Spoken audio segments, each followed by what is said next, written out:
Today, Chelsea finally returned to Stamford Bridge as we take on Serie A champions Internazionale in our final pre-season game before the Premier League season starts.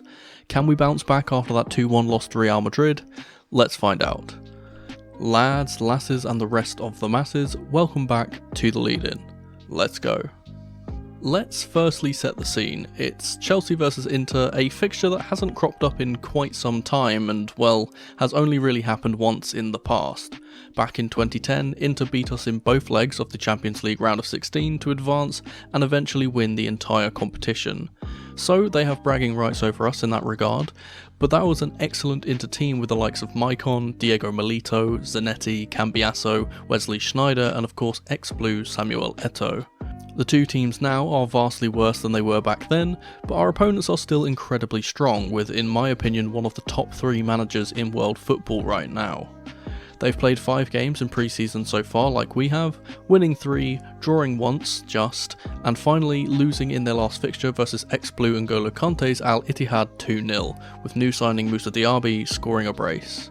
They have looked very strong overall though, so I don't expect that setback to disrupt them in any way. That being said, let's take a look at the possible lineup for this Inter team and see what we will be up against. Firstly, let's talk absentees. The Nerazzurri are without a few names, with Mehdi Taremi, Piotr Zielinski and Tajan Buchanan all out with longer term injuries, with Dutchman Stefan de Vrij also possibly unable to play with a reported problem with his hamstring. I'll be putting Simone Inzaghi's side into that classic 3 at the back formation they used to win the league last season, with the side not much different to what it was versus their previous opponents. First up in goal though is going to be their number 1 choice. Switzerland's Jan Sommer starts in between the sticks. The defence is incredibly strong despite the loss of de Vrij. Starting on the right of the 3 is young German defender Jan Orel Bisek. Centrally we should see veteran Francesco Acerbi, and on the left should be the young Italian Alessandro Bastoni. Moving into the midfield, we'll start on the right. In this wing-back role, I'm going to be rotating Matteo Darmian out for Denzel Dumfries. Centrally, we should see Nicolo Barella as ever, with Hakan Çalhanoğlu in a deeper role, and Davide Fratesi on the left of the 3. Finally, finishing off that line will be the ever-impressive Federico Di Marco. Ahead of them in the attacking roles is going to be 2 strikers. On the right side, I'd expect to see Frenchman Marcus Thuram, and opposite him will be Argentinian centre-forward Joaquin Correa, with the pair of them leading the line. That's just a brief look at what their team could look like, and I'd expect large amounts of change during the second half as there was for them last time out, so expect to see all of these players at some time. Now let's turn our attention to Chelsea and see what our lineup for this game could be. We are still without core players, but the majority of them have returned to the side, so we'll have to see if any of them can be involved here. I'll be putting Enzo Maresca's Chelsea team into the 4-3-3/3-4-3 hybrid formation once again, with a few changes happening due to a few absentees. Starting with the goalkeeper, I'm going to be putting in Philip Jørgensen. He played the full 90 last time out, and despite being slightly weak for the second goal versus Madrid, I think he looked very comfortable in net and deserves to start once more.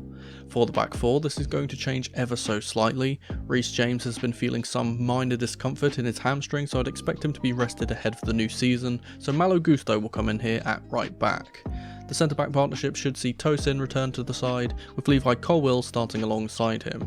Finishing off this line, I don't expect to see a return for Marc Cucurella despite joining up with the team finally, so instead I'm going to be putting Benoit Badiashile in at left back/left centre-back.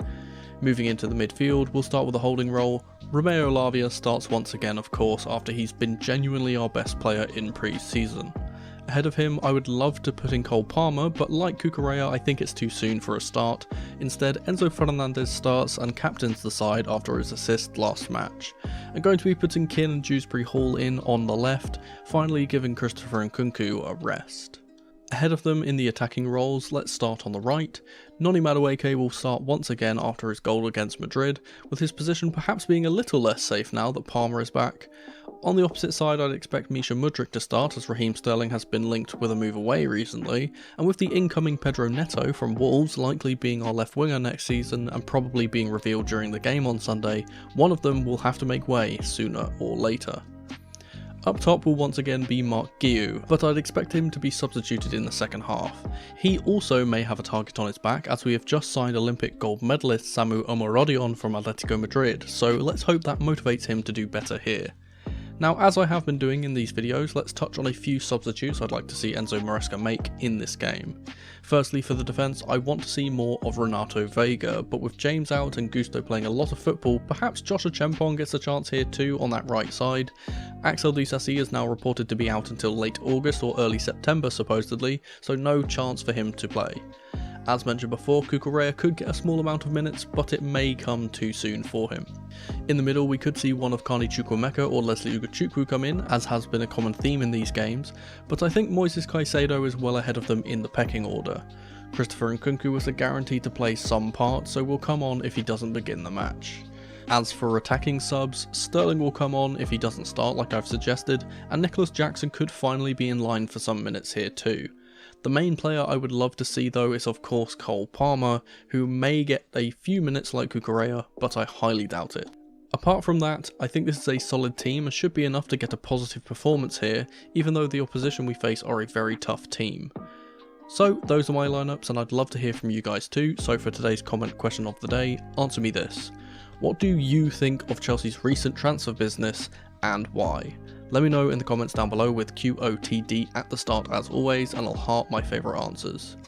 Now let's take a look at how Chelsea can navigate this game tactically and see how we can beat Inter in this game. Okay, so here we have the predicted 11 as I put it out, and this might be a little bit confusing with Badiashile at left back for the uninformed, but let's move these guys into what the actual formation will be. And we know that what's going to happen here is obviously one of the fullbacks, and then in this case it's going to be Gusto, will invert and will play this 3-4-3 with Badiashile playing in this more left centre-back role. And I think this is the way that kind of suits us a bit better, with Colwill in the centre and Badiashile out here on the left, despite them constantly playing on the opposite sides.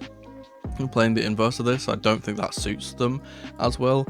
Obviously Gusto inverts into the centre, and then we get this box midfield here. Now, I think that this actually works better because Gusto is on the right hand side and he can actually provide if he gets further up the pitch because he's on his right foot naturally, whereas we've kind of seen from him playing on the left hand side when he inverts from left back that he can't really do that as much.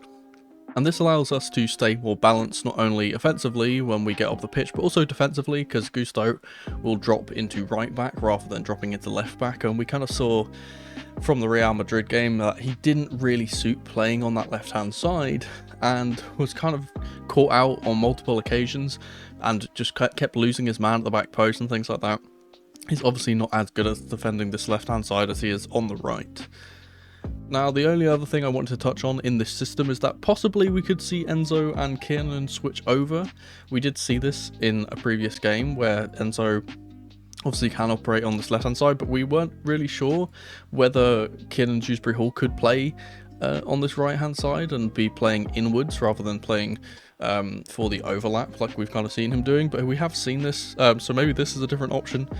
Personally, I would not bother doing that. I would rather see Kiernan Dewsbury Hall on his favoured left hand side so he can get further up the pitch and then put balls across the box, but I digress. We can kind of see either or in this regard, and I'm not really sure which one we will see.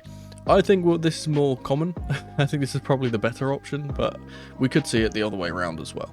I did want to touch on defensive issues as well. If I put us in the formation, like higher up the pitch, like we have been doing, there's been a lot of talk about our defensive issues. There's been a lot of talk about our high line, and obviously there's been an interview with Enzo recently, and I think a lot of people kind of misconstrued what he said. I think a lot of people thought that he was blaming Pochettino for our defensive issues, and I don't think that's what he's saying. I think what he was more so saying is that the unfamiliarity with defending in this new formation, in this new system, is getting the better of us, and it's taking us longer to get used to than if we didn't already have the muscle memory of playing a high line and playing high pressure. Now, obviously, under a new coach, everything from where you need to stand, where you need to run, how you need to respond to certain things is going to be completely different. And obviously, if after playing an entire season of that type of football under Pochettino, where we were very high press, we were very far up the pitch, obviously it's going to take time for you to kind of adjust after you've been doing that for so long. And I think that's basically what he was saying. I don't think he's putting the blame on Pochettino for why we've been bad defensively, even though we were bad defensively with Pochettino. I don't think that's what he's saying particularly. I think that's kind of gotten a bit misconstrued. But I think we have been slowly improving. We've been conceding less. Obviously, we only conceded 2 against Real Madrid. And we've been creating a lot of chances as well. Now, especially in that second half, we didn't concede a single goal. And I think we were very much better in that second half. Obviously, we didn't score either, but I've kind of spoken about how we need to take things half by half, and we got a 0-0 in that second half, and we can kind of take that as some confidence. Offensively, we just need to continue as we are. Our build-up from the back has been really good, and playing through the middle has been really good too. Apart from a few shaky moments, obviously we've seen a few mistakes, especially in the City game. We saw a few mistakes when we were playing it around from the back, but for the most part, we've actually been quite good in those positions, and playing out from the pressure has actually been a way that we can kind of get up the pitch and create opportunities ourselves. And I think that's further proven by the fact that our chance creation has been very good in all of our games. And in fact, against Real Madrid, we had the exact same number of shots on target. We just weren't as clinical as they were. Obviously, they scored 2 of their 3 shots that were on target. We scored 1 of our 3 shots that was on target. As long as we can kind of shore up that finishing, then we'll be able to get goals, and goals win games. We know how things work. Like, once we start actually scoring and we're actually clinical, it's going to be much easier for us to actually hold on to results because of the pressure that builds on the opposition team once you are already ahead. So we'll have to see if we can do that with Inter. Now let's talk about Inter for a second here. Because they are a fantastic team. We know how good they are, we've seen how good they can be, but I do want to highlight kind of where their strengths lie. And I think the main thing and the most obvious thing to kind of start with is how good they are from wide areas.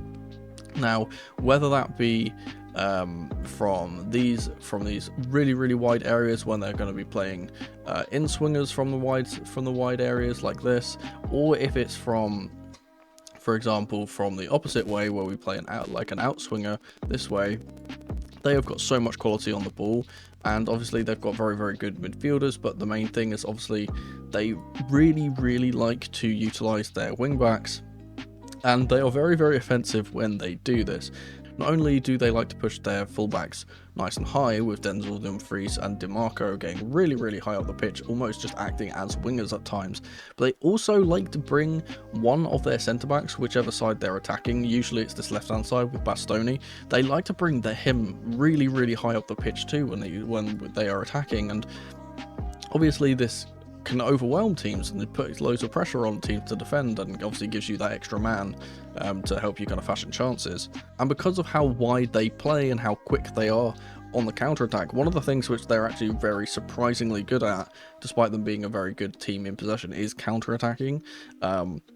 However, as you can probably imagine, because of the way that they play like this, with the exposed kind of 2 centre-backs here, there's so much space in behind, they are actually quite susceptible to counter-attacks themselves, and they can kind of concede chances to this Hail Mary of throwing loads of players up top. Obviously, the defenders that they have are very impressive, and for the most part they can kind of deal with this, but they kind of suffer from the same thing that we've been suffering in pre-season, where if the ball does go in behind, like for example, if we get a ball from KDH to Mudryk in one of these channels, they do give up opportunities. They don't really ever concede from them, because like I said, their defending is so good, but in pre-season at least we've kind of seen them really struggle to beat low block counter-attacking sides. Obviously they struggled against Pisa. They only got 2 shots on target versus Al Ittihad in their last game, despite having nearly 60% possession. And again, in that Pisa game, they struggled to create opportunities, and for the most part were losing that game until literally the last kick of the game, where they equalised in the 96th minute. Not only that, but in that Pisa game, they looked really suspect defensively from set pieces as well. And obviously we've seen our set pieces be quite deadly in these last few games, and we've been fashioning a lot of opportunities from them. So perhaps that's a way we can kind of make inroads into this team, because for the most part, I do not think that we're going to find much success from open play. Now, we know how they sit back with this 5 at the back, and the last time we played one of these 3 at the back sides was obviously Wrexham, and we drew 2-2, which is possibly a good omen because that's a more positive result than the 3 losses that we've had already. But we will have to shore up defensively in order to make that the case, because obviously we know how good those guys are on the counter as well. I think we need to take advantage of the fact that they have got this drop in form. Obviously, they lost their last game 2-0. The game before that, they drew. They have actually been getting worse somehow. And we are, by far and away, the strongest team that they have faced in pre-season so far. And so not only will this be a test for us, which we know it will be because how good Inter are, it'll actually be a test for them as well, and test for their fitness, because, again, we are the team with the most quality that they faced in their pre-season tour so far. Obviously, they've been very successful in their first few games, and then they've kind of tapered off towards the end as their season is about to come to a start, like ours is as well. And obviously, we have the home advantage as well, don't forget. This is at Stamford Bridge. We're going to have that 12th man effect. Enzo Maresca has spoken very heavily about how important the 12th man effect can be, and how important he expects that to be for us. So we'll have to wait and see whether we can actually use that to our advantage and get a result here against a very strong team in Inter Milan. For a score prediction, I'm going to be predicting a draw, as it's the best possible result I see for us taking against this Inter side. I'm going for a 2-2 result, with Nkunku and Madueke scoring our goals. For the opposition, I expect a brace for the big man Thuram. We'll have to wait until the game to see if any of my predictions are correct, and as always, I will be live streaming immediately after the game with Feeling Blue to review the match, so make sure you come through if you are able. But if you can't wait until then, YouTube reckons you'll enjoy one of these 2 videos on screen in the meantime. Thank you guys so much for watching as ever, and remember, in the rain or in the dry, keep that blue flag flying high. Come on, you Blues.